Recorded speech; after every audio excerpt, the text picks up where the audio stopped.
ছাত্র জনতার তীব্র আন্দোলন যেন পিছু ছাড়ছে না বাংলাদেশের ক্ষমতাচ্যুত প্রধানমন্ত্রী শেখ হাসিনার। কখনো সরাসরি আবার কখনো পরোক্ষভাবে ছাত্র আন্দোলন দেখছেন তিনি। তীব্র গণ আন্দোলনের মুখে দেশ ছেড়ে ভারতে যাওয়ার সময় শেখ হাসিনা সাথে করে নিয়ে গেছেন ছাত্র জনতার আন্দোলন। নেটিজেনরা মজার ছলে এমন কথা বললেও বিশ্লেষকরা বলছেন বাংলাদেশ থেকে অনুপ্রাণিত হয়েই জোরালো ছাত্র আন্দোলন গড়ে উঠেছে ভারত ও পাকিস্তানে।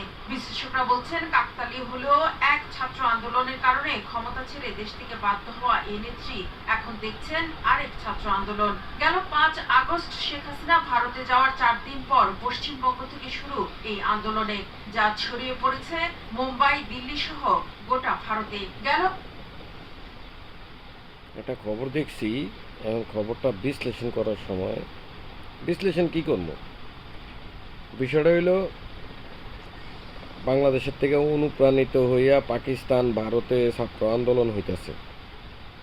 যে কোনো সময় যে কোনো কিছু হয়ে যেতে পারে। এখন কিলে কুলামি কথাটা কারণ একটাই, কারণ আমাদের শেখ হাসিনাই শিখিয়ে দিয়ে গেছে বাংলাদেশ হলো রোল মডেল। 3বার না 4বার যে অবৈধ ইলেকশনটি করছে, নির্বাচনটি করছে, সবগুলোই তো অবৈধ, এবং বহির্বিশ্ব জানান দিছে কেমনে অবৈধ। এখন এই অবৈধ কাজগুলো কইরা টিকে আসছিল এতটা বছর। এখন আমাদের ছাত্র সমাজ দেখাই দিছে আন্দোলন কত প্রকার ও কি এবং কিভাবে করা লাগে, যার কারণে আজকে ভারত আর পাকিস্তান এই দোনো দেশেই সেম কন্ডিশন। আরেকটা মজার ব্যাপার শুনলাম, এটা সত্য না মিথ্যা জানি না এখনো। এটা হইল সন্ধ্যা 6টার থেকে রাত্র 11টা পর্যন্ত ইন্টারনেট বন্ধ। That is a good idea. যদি এরকম হয় এটা ভালো হবে, কারণ এই ইন্টারনেটের কারণে পড়ালেখার বিশাল বড় একটা ক্ষতি হয় বাচ্চাদের। সেম আমার ঘরেও আছে। ওই যে আমার মাইয়া সাইর হইছে আমার দিকে, গেম খেলে না পইরে গেম খেলে। আর লেগে আমি এটাতে একমত।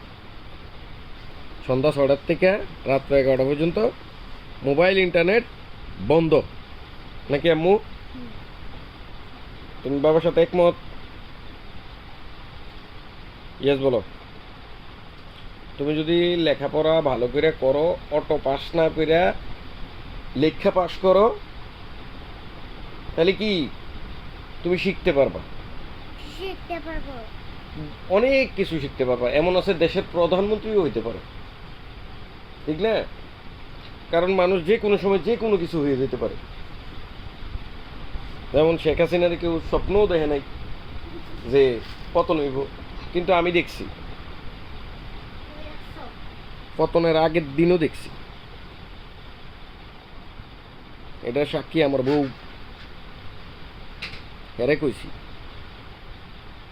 কালকে উষ্টা খেয়ে নামবো। যাক, এটা সব আল্লাহর ইচ্ছা। Thank you, by.